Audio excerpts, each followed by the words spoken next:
Hi students, this is the continuation of the previous video. Here in this video we are going to see about the eligibility to enter into hire purchase transactions. The first eligibility is people with a regular and stable income and capacity to pay installments from the current income.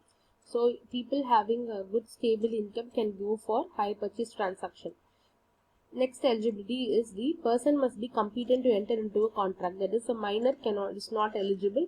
So a major is competent to enter into the hire purchase agreement or transaction. The third eligibility is foreigners and people not having permanent residence in the country are disqualified for availing such forms of credit sales. So the foreigners and NRIs are not permitted for the hire purchase transactions. And this is the sample of the hire purchase agreement. So here we are going to see the difference between the hire purchase and the leasing. So the first factor of the difference between the hire purchase and leasing is, in lease, ownership lies with the leaser and the leasee has the right to use the equipment and does not have any option to purchase here. So he may use that, but he doesn't have any right to purchase. But in the case of hire purchase, the hirer has the option to purchase. So once he becomes the owner only after the completion or the payment of the last installment. So asset equipment immediately after the last installment is paid. Second factor is method of financing. So leasing is a method of financing business assets only. Here only business assets are being leased. And in HP, it is put up with the method of financing both business assets and the consumer articles. The next factor difference is depreciation. So in leasing, depreciation and investment allowance cannot be claimed by the leaser, whereas in the case of hire purchase, depreciation and investment allowance can be claimed by the hirer. Tax benefits, the entire lease rental is tax deductible expense. So, but whereas in hire purchase, only the interest components of the hire purchase installments are tax deductible. The next is salvage value.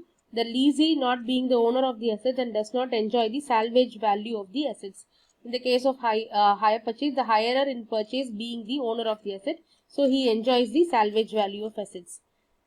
And the next one, deposits. In leasing, the leasee is not required to make any of the deposits. In hire purchase, the hirer is required to deposit of 20% of the cost. That is the down payment, 20% of the down payment.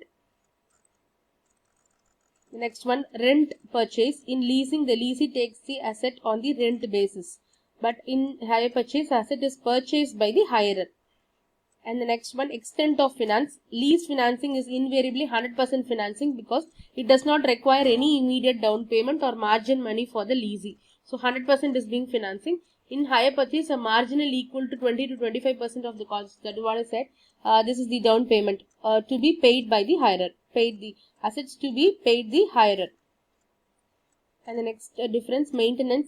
In leasing, the maintenance of lease asset is the responsibility of the leasee. So completely the leasee is being the responsible person. In hire purchase, the cost maintenance of hired asset is to be borne by the hirer himself.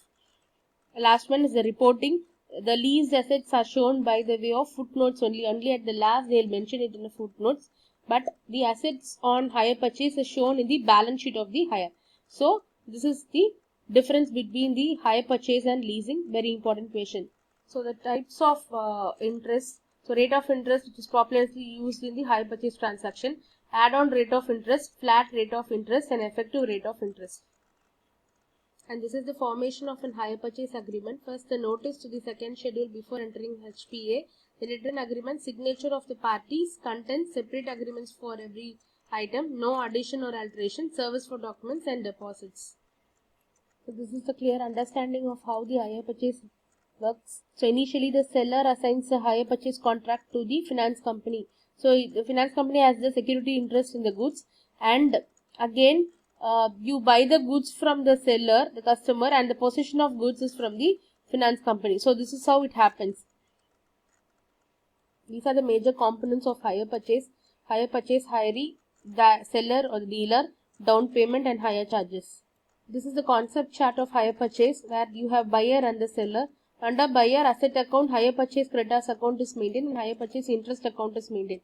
But in case of seller, hire purchase interest suspense account, hire purchase sales account, then provision for unrealized profit and hire purchase debtors account is being maintained.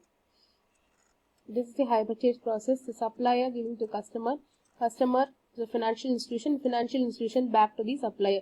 So asset purchased and paid for immediately.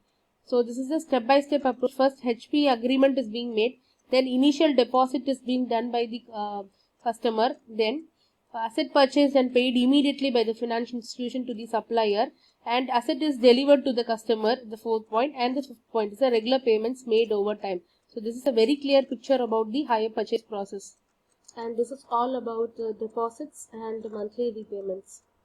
So I hope you are clear with the hire purchase transactions and all the components and process in detail.